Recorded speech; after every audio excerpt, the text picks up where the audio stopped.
నమస్కారం. సంధ్య సమయం న్యూస్ కి స్వాగతం. హెడ్లైన్ చూద్దాం. ఏపీలో దూసుకుపోతున్న జగన్ కోసం సిద్ధం. తిరువురు పట్టణాలను 12వ వార్డులో స్వామిదాసుకు రోడ్ షోకు అపూర్వ స్పందన. శ్రీదేవి భూదేవి సమేత శ్రీ కళ్యాణ వెంకటేశ్వర స్వామివారి దేవాలయ 13వ వార్షిక బ్రహ్మోత్సవాలు. శ్రీ వెంకటేశ్వర స్వామివారి బ్రహ్మోత్సవాల్లో భాగంగా ఆలయంలో అనేక ఆధ్యాత్మిక కార్యక్రమాలు నిర్వహించారు. గ్రామోత్సవం గ్రామ మహిళల చేత స్వామివారి సన్నిధానంలో అమ్మవారికి కుంకుమార్చన జరిగింది. ఈ సందర్భంగా వివిధ ఆధ్యాత్మిక కార్యక్రమాలు వైభవంగా నిర్వహించారని ఆలయ ధర్మకర్తల మండలి చైర్మన్ మారెళ్ల పుల్లారెడ్డి నాగమణి దంపతులు తెలిపారు.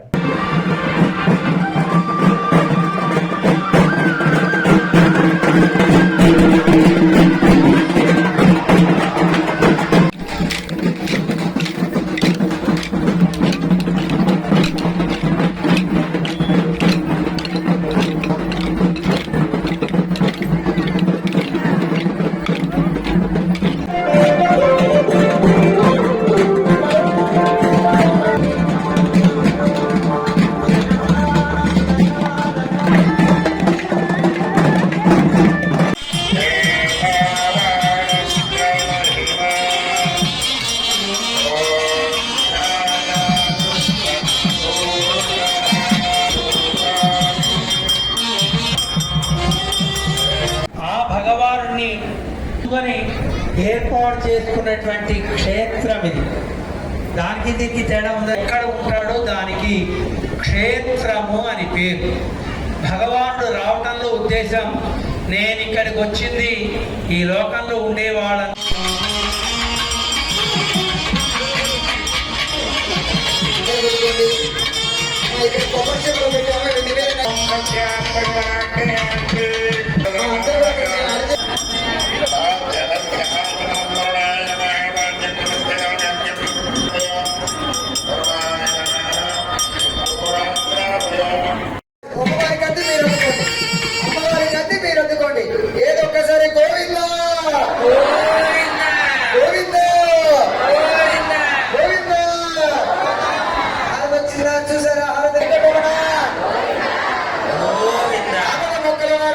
తాడేపల్లిగూడెంలో దేవాదాయ ధర్మాదాయ శాఖ మంత్రి కొట్టు సత్యనారాయణకి చేతు అనుభవించరైంది. ప్రభుత్వ ఉద్యోగుల వద్దకు వెళ్లిన సత్యనారాయణ తిట్టి బయటకు పంపించారు.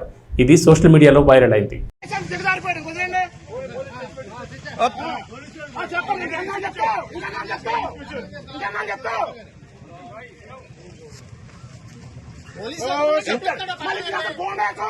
ఇంకేనా పోలీస్ స్టేషన్ కొట్టేస్తాం జనాలే. గేట్ బయట రావాలా? గేట్ బయట ఏదైనా గేట్ బయట ఫోటో తీసుకో. గేట్ రాబడి ఉంటాం కాదు. గేట్ బయట గేట్ బయట బాబు అటు కూడా తీయమ్మా. అటు తీసేసి ఒకరితో కాదు అందరినీ. आप लोग को देखो, आप लोग देखना क्या कर रहे, चुपका वक्त नहीं, दोनों तरफ देख लो ना क्या कर रहे हैं आप लोग, दोनों तरफ देख लो. पैसा दिए ना क्या पे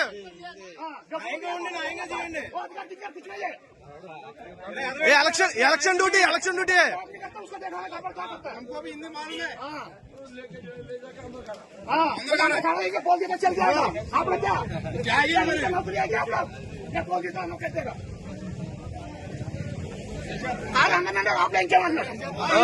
ఇంకా అయిపోయింది. రోజులు అయిపోయింది. బెదిరించి భయపడే రోజులు అయిపోయినాయి అందరి దగ్గర. క్యాండిడేట్ తిరగచ్చు రాబులా.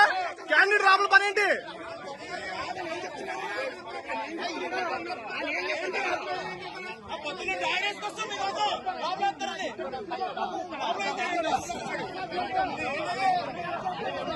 అంటే క్యాండిడేట్ రాబుల పని ఏంటి?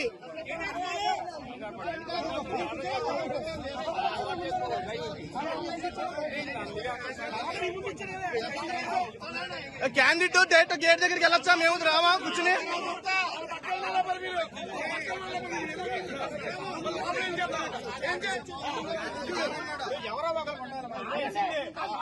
ఏమన్నా ఇంకా బాబాయ్ గారు ఇంకా సైలెంట్ గా ఉంటే అయిపోద్ది వ్యాపారం. ఎవరో ఒకరు ఉండాలి.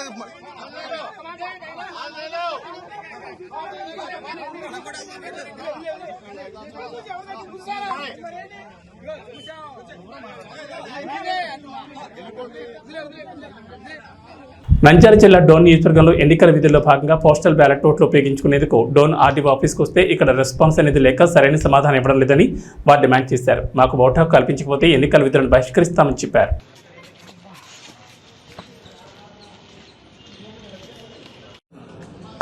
మరి ఈరోజు మేము మా ఓటు హక్కును వినియోగించుకునేదానికి ప్రభుత్వ ఉద్యోగులైనటువంటి మేము ఎన్నికల విధుల కోసము మాకు ఎన్నికల విధులకు పోస్టింగ్ ఆర్డర్స్ ఇచ్చినప్పటికీ మేము పోస్టల్ బ్యాలెట్ ద్వారా మరి ఓటు హక్కును వినియోగించుకోవడానికి దరఖాస్తు చేసుకోవడం అనేది డోన్ కాన్స్టిట్యుయెన్సీలో. అయితే ఈ ఓటు హక్కును మాకు కల్పించడంలో డోన్ ఆర్ఓ గారు కానివ్వండి, అదేవిధంగా కర్నూలు ఆర్ఓ గారు కానివ్వండి, అదేవిధంగా మాకు డ్యూటీ అపాయింట్ చేసినటువంటి కాన్స్టిట్యుయెన్సీ ఆర్ఓ గారు కానివ్వండి, మాకు ఓటు హక్కును కల్పించే విషయంలో పూర్తిగా విఫలమైనారని చెప్పేసి తెలియజేసుకుంటున్నాం. మేము కర్నూలుకి వెళ్తే మీ ఓటు ఇక్కడ లేదండి, మీరు డోన్కి వెళ్ళండి అని చెప్పారు. డోన్కి వచ్చి డోన్ కాన్స్టిట్యుయెన్సీలో ఆర్ఓ గారిని రిక్వెస్ట్ చేశాం మొదటి రోజు. ఇంకా మాకు మీ లిస్టు మా దగ్గరికి రాలేదండి, వెయిట్ చేయండి అని చెప్పేసి మొదటి రోజు చెప్పారు. మొదటి రోజు మళ్ళీ కాసేపటి తర్వాత వెళ్ళి మళ్ళీ వాళ్ళని ఆర్ఓ గారు డోన్ ఆర్ఓ గారిని అడగగా ఆయన ఏం చెప్పారు, మళ్ళీ 3 గంటలకండి మీ పీఓ వాళ్ళకి స్పెషల్గా 3 గంటలకు పెట్టామండి అని చెప్పారు. 3 గంటలకు వెళ్తే ఈరోజు లిస్టు రాలేదని చెప్పారు. ఆ విధంగా మొదటి రోజు మాకు ఓటు హక్కు కల్పించడంలో డోన్ ఆర్ఓ గారు పూర్తిగా విఫలమైనారు. తర్వాత నెక్స్ట్ డే మాకు ట్రైనింగ్ ఉండడం వల్ల మేము నెక్స్ట్ డే మా ట్రైనింగ్ సెంటర్లలో మేము మరి విధులకు హాజరు కావడం అయింది. ఈరోజు కూడా మరి ఓటు హక్కును వినియోగించుకోవడానికి ఈరోజు నంద్యాల జిల్లా కలెక్టర్ గారు ఇతర జిల్లాల కలెక్టర్ల వాళ్ళు ఇంకొక రోజు మరి పొడిగించడం జరిగింది. అందులో భాగంగా పేపర్ న్యూస్ని చూసి అన్ని రకాల మరి సమాచారం తెలుసుకొని ఈరోజు డోన్ కాన్స్టిట్యుయెన్సీలో మా ఓటు హక్కును వినియోగించుకోవడానికి మరి ఇక్కడికి రాగా డోన్లో గర్ల్స్ హై స్కూల్ కంప్లీట్గా ఎలక్షన్ సెంటర్స్ అన్నిటినీ క్లోజ్ చేసేసి కనీసం అక్కడ చిన్న సమాచారం పెట్టడంలో కూడా డోన్ ఆర్ఓ గారు పూర్తిగా విఫలమైనారు. ప్రజెంట్ నేను డోన్ ఆర్డీఓ కార్యాలయంలో ఉన్నటువంటి essential service polling booth centre దగ్గరికి వచ్చాను. ఇక్కడ కూడా నా ఓటు హక్కును అడగగా నేను మీటింగ్లో ఉన్నాను, 12 గంటలకి రండి అని చెప్పేసి మరి ఆర్ఓ గారు మాట్లాడుతూ ఉన్నారు. నేను ఫోన్లో మళ్ళీ ఆర్ఓ గారితో మాట్లాడా, మీరు పిలిస్తే నేను రావాలనా అని బాధ్యత రాహిత్యంగా మరి వ్యవహరిస్తున్నారు. మాకు ఖచ్చితంగా ఈ సందర్భంగా మేము డిమాండ్ చేస్తూ ఉంది ఏంటంటే, మాకు ఓటు హక్కునన్నా కల్పించండి, లేదా మాకు ఎన్నికల విధుల నుండి మాకు మినహాయింపు ఇవ్వాలని ఈ సందర్భంగా మేము ఉపాధ్యాయ సంఘాలందరి తరపున, ఉద్యోగ సంఘాల తరపున డిమాండ్ చేస్తూ ఉన్నాం. Thank you very much. Vote హక్కు కల్పించకపోతే మీరు ఏం చేయబోతున్నారు? ఓటు హక్కు కనుక మాకు కల్పించడంలో సంబంధిత అధికారులు పూర్తిగా విఫలమై మాకు కల్పించలేని పక్షంలో మేము ఎన్నికల విధులను బహిష్కరించబోతున్నాము. మేము చేయలేము. Thank you. యువత సమస్యల పరిష్కారం కావాలంటే కాంగ్రెస్ పార్టీతో సాధ్యమని, స్థానిక నిరుద్యోగుల ఉపాధి కల్పించే విధంగా చూస్తారని పెద్దపల్లి కాంగ్రెస్ ఎంపీ అభ్యర్థి గడ్డం వంశీకృష్ణ అన్నారు. మంచిర్యాల పట్టణంలోని పద్మనాయక ఫంక్షన్ హాల్లో మంచిర్యాల ఎమ్మెల్యే కుక్కరాల ప్రేమ్షా గారు ఆధ్వర్యంలో పెద్దపల్లి పార్లమెంట్ నియోజకవర్గ యువ సమ్మేళనం నిర్వహించారు.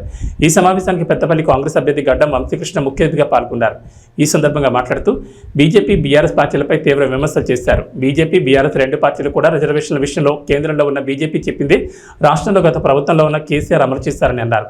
విద్యార్థులకు మెరుగైన ఉచిత విద్య కావాలన్నా, రిజర్వేషన్లు మనకు కావాలన్నా పెద్దపల్లి పార్లమెంట్లో యువ నాయకుడైన ఎంపీ అభ్యర్థి వంశీకృష్ణను లక్ష మెజార్టీతో గెలిపించాలని కోరారు.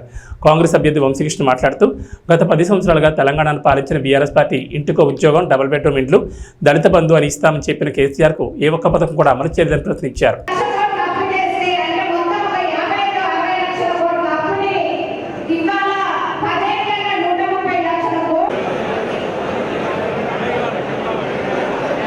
ఇవన్నీ గుర్తు చేస్తున్నారంటే నేను కూడా ఒక యువకుడిని. నాకు ఒక యువకుడికి ఉద్యోగం లేకపోతే ఎంత బాధ ఉంటుందో నాకు తెలుసు. మానసికంగా, ఆర్థికంగా ఎన్ని కష్టాలు వస్తాయో నాకు తెలుసు. అందుకని హమ్ కిసీసే కమ్యూనిటీ అని చెప్పి మా తాతగారు ఎప్పుడు చెప్పేటోళ్ళు. చిన్నప్పటికి వెళ్ళి నువ్వు కూడా చదువుకో, మంచిగా తెలుగు చేసుకో, కష్టపడి కృషి చేసి ఏదన్నా సాధించుకోవచ్చు అని చెప్పి నాకు చిన్నప్పటి నేర్పినారు. నేను అదే స్ఫూర్తిగా తీసుకొని మన పైకప్పుగా సోలార్ సెల్స్ పెట్టి ప్రపంచంలోనే లేని టెక్నాలజీ కనిపించలేదు. నా గవర్నమెంట్ ఆఫ్ అమెరికా అవార్డు వచ్చిందని చెప్పి ఈ సందర్భంగా తెలియజేస్తున్నాను. అదేవిధంగా ఒక ఎలక్ట్రిక్ బైక్ సంస్థగా తయారు చేసి దాని మీద గవర్నమెంట్ ఆఫ్ ఇండియా నాకు 6 పేటెంట్ అవార్డు వచ్చిందని కూడా మీ అందరికీ తెలియజేస్తున్నాను. ఇది ఎందుకు చెప్తున్నానంటే అందరిలో కృషి చేసి కష్టపడి ఆ తపన ఉంటే ఏదైనా సాధించుకోవచ్చు అని చెప్పి నేను నమ్ముతాను. అదేవిధంగా 500 మందికి ఉపాధి కల్పించే అదృష్టం నాకు దాకింది. కార్మికులు మన సింగరేణి కార్మికుల పిల్లలకు కూడా ఉపాధి కల్పించే అదృష్టం నాకు కలిగిందని చెప్పి మీ అందరికీ ఈ సందర్భంగా తెలియజేస్తూ కేవలం గిరి మాటలు చెప్పేటోళ్ళ మాటలు నమ్మకండి. పనిచేసే తోలని మీరు గత 10 సంవత్సరాల ట్రాక్ రికార్డు చూసి పనిచేసే తోలని ఎంచుకోండి. నేను మీ అందరికీ అండదండగా ఉంటానని చెప్పి మీకు ఒక భరోసా ఇస్తుంటా. నేను కూడా ఒక యువకుని, ఖచ్చితంగా యువకుల బాధలు సమస్యలు నాకు అర్థమైతే అని చెప్పి రేవంత్ రెడ్డి గారు, రాహుల్ గాంధీ గారు నన్ను అవకాశం ఇచ్చి మీ అందరి ముందు ఇట్లా నిలబెట్టడం జరిగింది. ఖచ్చితంగా ఇప్పుడే సురేంద్రమ్మ గారు చెప్పినట్టు, ప్రేమ్ సాగరరావు గారు చెప్పినట్టు వాళ్ళ ఆదేశాల ప్రకారం మంచిర్యాలకి వచ్చే కాలేజీలు ప్రభుత్వ సంస్థలు తీసుకొచ్చే బాధ్యత నాదని చెప్పి మీ అందరికీ తెలియజేస్తున్నాను. ఈ నిరుద్యోగ సమస్య ఇకపై నా సమస్య. ప్రేమ్ సాగరరావు గారు ఎప్పుడు పొద్దున చెప్పింది ఎవరికి భయపడలేదు, ప్రజలకే భయపడలేదు. ఎందుకంటే ప్రజల కోసం సేవ కూడా లేకున్నామని చెప్పి ఖచ్చితంగా మీ అందరి కోసం సేవ చేసి ఈ నిరుద్యోగుల ఏదైతే సమస్య ఉందో దాన్ని మార్చివేస్తామని చెప్పి మీ అందరికీ సభాముఖంగా తెలియజేస్తూ అందరూ ఒకసారి నాకు చేతులెత్తి నాకు మద్దతు తెలిపి మీ ఆశీర్వాదం ఇస్తూ ఇంట్లో ఒక అన్నలాగా తమ్ముడులాగా నన్ను భావించి జై కాంగ్రెస్, జై కాంగ్రెస్, చేతి గుర్తుకే. మేము ఈరోజు మీటింగ్ పెట్టాలని ఒక ప్రత్యేకత ఉంది. ఒకటి మాత్రం పెట్టుకోండి, ఏ దేశానికైనా కూడా అభివృద్ధి చెందడానికి 3 పారామీటర్స్ ఉంటాయి, 3 ప్రామాణికాలు ఉంటాయి. ఒకటి ప్రకృతి వనరులు. ప్రకృతి వనరులు ప్రపంచంలో ఏదైతే ఏ పని గ్రామాలలో పోకండి, ఏ మతం మీద ఏ కులం మీద పెట్టకండి. మీకు నేను ఉన్నాను చెప్తున్నా, ఖచ్చితంగా మీకు పాటిస్తున్నా. ఎన్నికల నా అదృష్టం కొద్ది కాంగ్రెస్ ప్రభుత్వం వచ్చిన తర్వాత ఈ రాష్ట్రంలో ఇన్ఫర్మేషన్ టెక్నాలజీ మంత్రి కానీ, ఇండస్ట్రీ మంత్రి కానీ మన పార్లమెంట్ ఇంకా శ్రీరావు గారు ఉన్నారు. ఈ గడిచిన సందర్భంలో 2 సార్లు వచ్చినప్పుడు నేను అడిగినప్పుడు మాట ఇవ్వడం జరిగింది. ఆ ఇవ్వడం ఒకటి మాట, ఎన్నికలు అయిపోయిన తర్వాత బయట తయారు చేసుకొని చేద్దాము. దసరాలో ఫౌండేషన్ చేసే కార్యక్రమం చేస్తున్నాం. ఐటీ పార్క్ కానీ ఇండస్ట్రియల్ పార్క్ కానీ అంటే కాకపోతే దానికోసం అని చెప్పి ఐటీ పార్క్తో పాటు ఇండస్ట్రియల్ పార్క్ చేస్తే చిన్న పరిశ్రమలు కాటేజ్ ఇండస్ట్రీస్ చేసినప్పుడు మాత్రమే ఒక 10 మంది కనుక యూనిట్ పెట్టుకుంటా 10 మంది ఇంకో 10 మంది ఉద్యోగాలు వచ్చే అవకాశం ఉంటుంది. ప్రభుత్వ ఉద్యోగాలు అందరికి రావు. ప్రభుత్వ ఉద్యోగాలు అందరికి వస్తాయంటే ఇవాళ ఈ రాష్ట్రంలో 26 లక్షల పైన మంది గ్రాడ్యుయేట్ డిగ్రీ కానీ ఆ పైన చదువుతున్న విద్యార్థులు నిరుద్యోగులు. ప్రజాస్వామ్య పరిరక్షణ కోసం పాటుపడే పార్టీ కాంగ్రెస్ పార్టీ అని, అందుకే మా మద్దతు కాంగ్రెస్ పార్టీకి తెలుపుతున్నామని తెలంగాణ జనసమితి అధ్యక్షుడు ప్రొఫెసర్ కోదండరాం అన్నారు.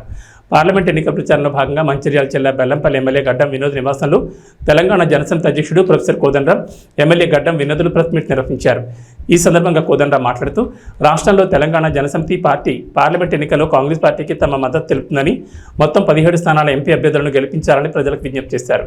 బీజేపీ పాలనలో అసమానతలు చాలా పెరిగిపోయాయని, 25,000 కోట్లున్న అదాని ఆస్తులు 7,50,000 కోట్లకు చేరాయని పేర్కొన్నారు. బీజేపీ జీఎస్టీ, పెట్రోలియం ఉత్పత్తుల పేరుతో 58 లక్షల కోట్ల పన్నుల భారం దేశ ప్రజలపై మోపిందని, కానీ కార్పొరేట్ పన్నులు మాత్రం తగ్గించి రైతుల పేరు మీద ఉన్న 5 లక్షల కోట్ల రూపాయల రుణమాఫీకి మాత్రం డబ్బులు లేవని చేతులెత్తేసిందని, దేశంలో నిరంకుశ పాలన కొనసాగుతోందని అన్నారు. అందరికీ నమస్కారం. ప్రత్యేకంగా పర్సనల్గా నేను మనస్ఫూర్తిగా థ్యాంక్స్ చెప్తున్నా సీనియర్ నాయకులు కోదండరాం సార్ మా ఇంటికి రావడం, మమ్మల్ని ఆశీర్వదించడానికి ఇచ్చిన అవకాశాన్ని, ఆయనకు మా నాయనతో ఉన్న దగ్గర సంబంధాలతో మా కుటుంబంతో we're deeply grateful to you sir for coming. ఈ ఎన్నికల వల్ల మా సోనియమ్మ తల్లి ఇచ్చిన 6 గ్యారంటీల గురించి కాంగ్రెస్ పార్టీ తరఫున మా ముఖ్యమంత్రి గారు యావత్ తెలంగాణలో ఇచ్చిన మాట పెట్టుకుంటే 5 గ్యారెంటీలు ఇప్పటిదాకా కన్ఫర్మ్ చేసి ప్రజలకు అందరికి ఇచ్చిన సేవలు ఇచ్చిన మాట పెట్టుకుంటామని కాంగ్రెస్ పార్టీ తరఫున ఇచ్చిన అవకాశాన్ని ప్రజలందరూ మంచి సపోర్ట్ ఇస్తున్నారు. ప్రతి ఒక్క ప్రోగ్రాం కూడా ప్రతి ఏరియాలో కూడా సక్సెస్ అవుతుంది. మాకు పూర్తిగా విశ్వాసం ఉంది. ప్రజలందరూ మన కాంగ్రెస్ పార్టీకి సంబంధించిన 14 నుంచి 15 క్యాండిడేట్లు గెలిచే అవకాశాలు కనిపిస్తున్నాయి. రకరకాలుగా ప్రొపగండాలు అయినాయి. ఈ 15 రోజుల నుండి తీసుకుపోయి ప్రత్యేకంగా యావత్ భారతదేశంలో కొంతమంది దుష్ట శక్తులు రకరకాలుగా రాంగ్ ప్రొపగండా చేసుకుంటూ కూర్చొని ఒక ఇంపార్టెంట్ పాయింట్ ఏం బయటకు వచ్చిందంటే ఇప్పుడున్న రూలింగ్ పార్టీ ఇంకా బీఆర్ఎస్ పార్టీ పొత్తు అయి ప్రత్యేకంగా ప్రజలకు ఒక రాంగ్ ఇంటిమేషన్ ఇచ్చే కార్యక్రమాన్ని పెట్టుకొని మన ప్రైమ్ మినిస్టర్ గారు మోడీ గారు అమిత్ షా గారు మాట్లాడిన 83% పాపులేషన్ మన ఇండియాలో ఉన్న అందరినీ వాళ్ళను గంగల పడేసే కార్యక్రమాన్ని పెట్టుకున్నారు. ఎస్సీ ఎస్టీ బీసీ మైనారిటీ సోదరులకు ఉన్న ఓటు హక్కుని గుంజుకొని చేసుకున్న కార్యక్రమాన్ని 400 బార్ ఆర్ ఏ కాన్స్టిట్యూషన్ అమెండ్మెంట్ అనేది పెట్టిన ఘనత ప్రజలందరూ దీని గురించి చాలా ప్రత్యేకంగా ఆలోచిస్తున్నారు. ఈ ఉన్న వార్త వాళ్ళు తీసుకున్నది 400 బార్ తరఫు నుంచి ప్రజలందరూ వాళ్ళకు ఒక అవకాశం ఇవ్వద్దని బుద్ధి చెప్పాలని ఒక ఇష్యూలో ఉన్నారు. మాకు పూర్తిగా విశ్వాసం ఉన్నది. ప్రత్యేకంగా మన తెలంగాణలో 85 to 90% ఉన్న ఎస్సీ ఎస్టీ బీసీ సోదరులకు నేను విజ్ఞప్తి చేస్తున్నా, మీరందరూ మీ హక్కుని కాపాడుకోండి. కాన్స్టిట్యూషన్లో డాక్టర్ అంబేద్కర్ గారు ఇచ్చిన రైట్ని ప్రత్యేకంగా దే వాంట్ టు డిస్ట్రాయ్. అందుకోసం మన హక్కుని కాపాడుకోమని నేను మళ్ళొకసారి మనకున్న ప్రజలందరికీ అప్పీల్ చేస్తున్నా. కాంగ్రెస్ పార్టీ తరఫు నుంచి తీసుకున్న ప్రతి ఒక్క డెమోక్రాటిక్ స్టెప్ని ఇప్పటిదాకా బీజేపీ బీఆర్ఎస్ వాళ్ళు కలుసుకొని వాళ్ళున్న డిక్టేటర్షిప్ ప్రజల మీద దూయాలని ప్రత్యేకంగా మాట్లాడారు. వాళ్ళు రకరకాలుగా ఏమన్నారంటే 2 కోట్ల జాబ్స్ ఇస్తామని దాదాపు 10 ఏళ్ల సంది 20 కోట్ల జాబ్స్ ఇచ్చే జాగల 7,80,000 కోట్లు అంటే అది దాదాపు 2% ఆఫ్ ద ఓటింగ్ ఎంప్లాయ్మెంట్ అనే ఇచ్చే అవకాశాలు. అంటే ప్రజలకు మబ్బులో పెట్టి బీఆర్ఎస్ ఎట్లా మబ్బులో పెట్టిందో బీజేపీ కూడా మబ్బు పెట్టి ఓట్లు తీసుకుంది 2 సార్లు, మళ్ళొకసారి 3వ సారి కూడా జైలుకే వాళ్ళు ప్రయత్నిస్తున్నారు. రకరకాలుగా వాళ్ళు చేసే ప్రొపగండా చేస్తున్నారు. ప్రజలందరూ దీన్ని ఊహించి మాకు ఒక విశ్వాసం ఏముందంటే ప్రజల మీద ఇచ్చిన అవకాశము మాకు ఒక కాన్ఫిడెన్స్ ఉన్నది.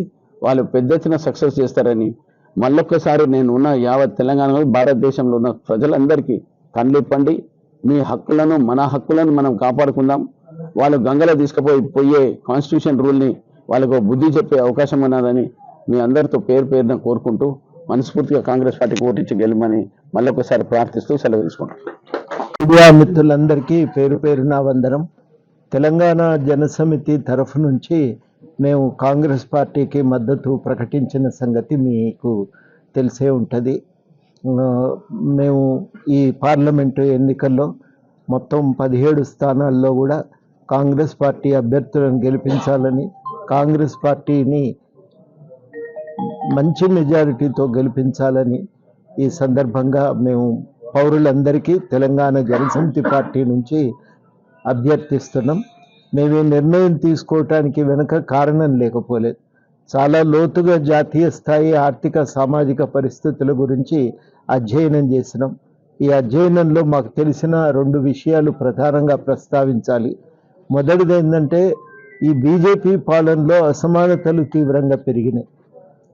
అప్పుడు బీజేపీ అధికారంలోకి రాకముందు ఒక 50 మంది బిలియనియర్లు ఉండే. ప్రపంచంలో ఫార్చ్యూన్ అనే పత్రికలో గుర్తించినటువంటి వాళ్ళు ఒక 50 మంది ఉంటే బీజేపీ పాలనలో వాళ్ళ సంఖ్య 162కు పెరిగింది. ఇందులో ముఖ్యంగా వాళ్ళ సంపద మనం అదానీది తీసుకుంటే 25,000 కోట్ల నుంచి 1,50,000 కోట్లకు వాళ్ళ ఆస్తి పెరిగింది. 7,50,000 కోట్లకు. ఎక్కడ 25,000, ఎక్కడ 7,50,000. అదేవిధంగా అంబానీ ఆస్తి 1,50,000 కోట్లు ఉన్నది 7.5 లక్షలకు పెరిగింది. అది కూడా 7.5 లక్షల కోట్లకు పెరిగింది. ఇది ఒకటి మనం గమనించాలి. కానీ ప్రజల మీద మాత్రం విపరీతంగా పన్నులు వేసింది ఈ పార్టీ. అది జిఎస్టీ పేరుతో కానీ లేదంటే పెట్రోలియం ఉత్పత్తుల మీద వేసిన పన్నులు కానీ 58 లక్షల కోట్లు. ఇది మనం మోస్తున్నటువంటి భారం. కార్పొరేట్ పన్నులు మాత్రం తగ్గించారు, అది విపరీతంగా వాటికి మినహాయింపులు ఇచ్చారు. 5 లక్షల కోట్లు రైతులకు ఉన్నటువంటి రుణభారం అయితే ఆ రుణభారాన్ని మాఫీ చేయటానికి డబ్బులు లేవనే కారణం చూయించినటువంటి ప్రభుత్వం, మంచి సంప్రదాయం కాదని దానికి నిరుత్సాహపరిచినటువంటి ప్రభుత్వము బీజేపీ ప్రభుత్వం. 16 లక్షల కోట్లు మన కమర్షియల్ బ్యాంకు, ఈ జాతీయ బ్యాంకులలో ఉన్నటువంటి కార్పొరేట్ పన్నులు రుణాలను మాత్రం మాఫీ చేశాను. 16 లక్షల కోట్లు. ఇంకా బయట ఉన్నటువంటివన్నీ కలిపితే 30 లక్షల కోట్ల దాకా వాళ్లకు మినహాయింపునివ్వటం జరిగింది. ఇది ఇంత పెద్ద స్థాయిలో ఒక సైడు మొగ్గు చూపుతున్నటువంటి ప్రభుత్వం ఇది. కానీ భారమేమో ప్రజలు మోస్తా ఉన్నారు. 35% మంది పిల్లలు పోషకాహార లోపంతో పుడుతున్నారు. నిరుద్యోగం 2 నుంచి అది 8% పెరిగింది.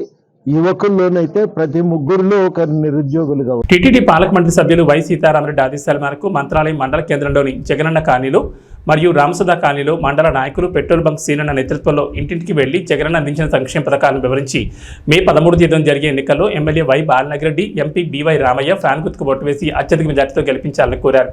ఈ కార్యక్రమంలో సర్పంచ్ తెల్లబండ్ల భీమయ్య, వ్యవసాయ సలహా మండలి సభ్యులు మల్లికార్జున, వైస్ ఎంపీపీ పొలికుక్క రాఘవేంద్ర, సచివాలయం కో-కన్వీనర్ రాఘవేంద్ర ఆచారి, ఉప సర్పంచ్ హోటల్ ఫర్మేష్, ఎంపీటీ సభ్యులు వెంకటేష్ శెట్టి, బొంబాయి శివ, రామపోగు సల్మాన్, ముఖ్య నాయకులు, కార్యకర్తలు, వార్డు సభ్యులు, SC, ST, BC, minority, OC అన్ని కులాల వారు పాల్గొన్నారు.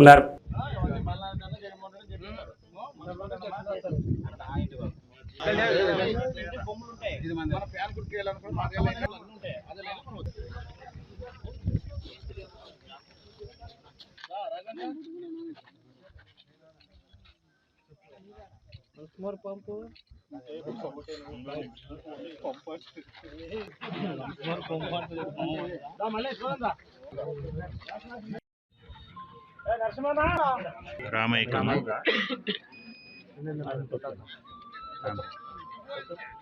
ఫ్యాన్ సరిగా వస్తాను చూడమ్మా, సౌండ్ రావాలి.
కర్నూలు జిల్లా ఆలూరు నియోజకవర్గం హోళగుంద మండలం గజ్జహల్లి గ్రామంలో వైసీపీ నుంచి టీడీపీలోకి భారీగా చేరికలు జరిగాయి.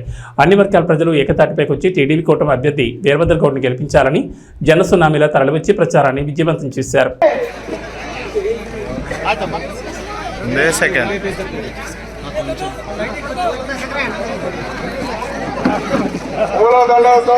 సన్మానం చేస్తున్నారు గిరిమల గారు అన్న గారికి. అందుకని మీరు ఇక్కడ ఉన్న తెలుగుదేశం నాయకులైతే, కార్యకర్తలు అయితే, బీజేపీ కార్యకర్తలు అయితే, పవన్ కళ్యాణ్ సార్ కార్యకర్తలు అందరూ కలిసి వచ్చే ఎన్నికల్లో పంచలింగాల నాగరాజుకి ఒక ఓటు, తర్వాత గౌరవనీయులు ఆనందం 2 ఓట్లు వేసి గజ్జెల్లి నుంచి ఎక్కువ అఖండ మెజార్టీతో గెలిపిస్తారని కోరుతూ ఈ అవకాశం ఇచ్చిన అందరికీ నా హృదయపూర్వకంగా ఉందని తెలుస్తున్నా. జై తెలుగుదేశం, జై తెలుగుదేశం, జై చంద్రబాబు. ముందు అందరికీ నమస్కారాలు. ఇక్కడ విచ్చేసిన మన మండల కన్వీనర్ వచ్చేసి తిప్పేమామ గారికి, గిరిమల్లేష్ గౌడ్ గారికి మరియు ఇక్కడ వేదిక మీద ఉన్న పెద్దలకు ముందుగా హృదయపూర్వక నమస్కారములు.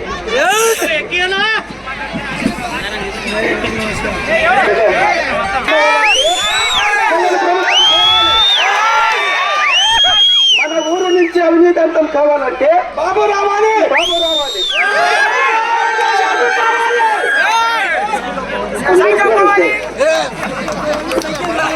ఏబీ బులెటిన్ విశేషాలు. నమస్కారం.